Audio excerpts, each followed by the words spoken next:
అటు పాత అభ్యర్థులు ఇటు కొత్త అభ్యర్థులు అందరూ ప్రధాన పార్టీకి చెందినవారే. పార్లమెంట్ ఎన్నికల్లో గెలుపొందేందుకు తమ సర్వశక్తులు ఒడ్డుతున్నారు. విజయమే లక్ష్యంగా వ్యూహాత్మకంగా పావులు కదుపుతున్నారు.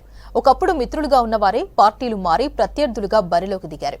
వరంగల్, మహబూబాబాద్ లోక్సభ సెగ్మెంట్లలో అభ్యర్థులు ప్రతిష్టాత్మకంగా తీసుకుని ప్రచారాన్ని హోరెత్తిస్తున్నారు.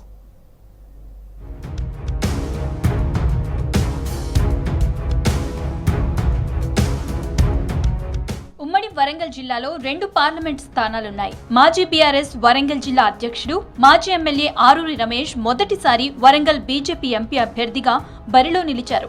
స్టేషన్ గన్పూర్ ఎమ్మెల్యే కడియం శ్రీహరి కూతురు డాక్టర్ కావ్య మొదటిసారి కాంగ్రెస్ ఎంపీ అభ్యర్థిగా బరిలోకి దిగారు.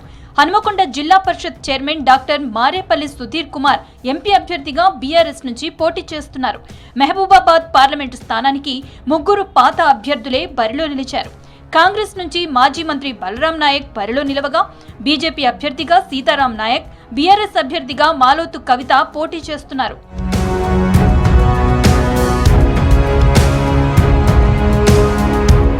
వరంగల్, మహబూబాబాద్ స్థానాలకు జరుగుతున్న పోటీ ఆసక్తికరంగా ఉంది.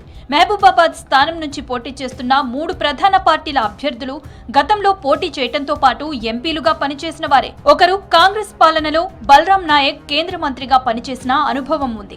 మహబూబాబాద్ ఎంపీ అభ్యర్థి మాలోతు కవిత సిట్టింగ్ ఎంపీగా కొనసాగుతున్నారు. కేయూ యూనివర్సిటీలో ప్రొఫెసర్ సీతారాం నాయక్ గతంలో ఎంపీగా గెలిచారు.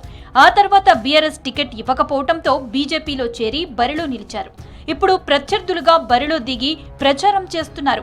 నువ్వా నేనా అంటూ ప్రచారంలో మాటల యుద్ధం కొనసాగిస్తున్నారు.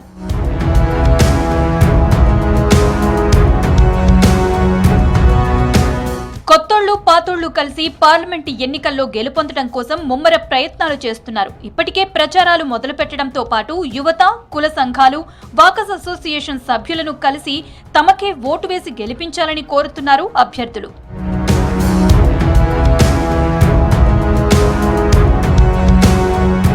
మూడు ప్రధాన పార్టీల అభ్యర్థులు వరంగల్, మహబూబాబాద్ లోక్సభ స్థానాల్లో పాతోళ్లు, కొత్తోళ్లు కలిసి పోటీ చేస్తున్నారు. ఓటర్లను ఆకట్టుకునేందుకు సర్వశక్తులొడ్డుతున్నారు అభ్యర్థులు. మరి ఈ ఎన్నికల్లో ఓటర్లు ఎవరికి పట్టం కడతారో చూడాలి.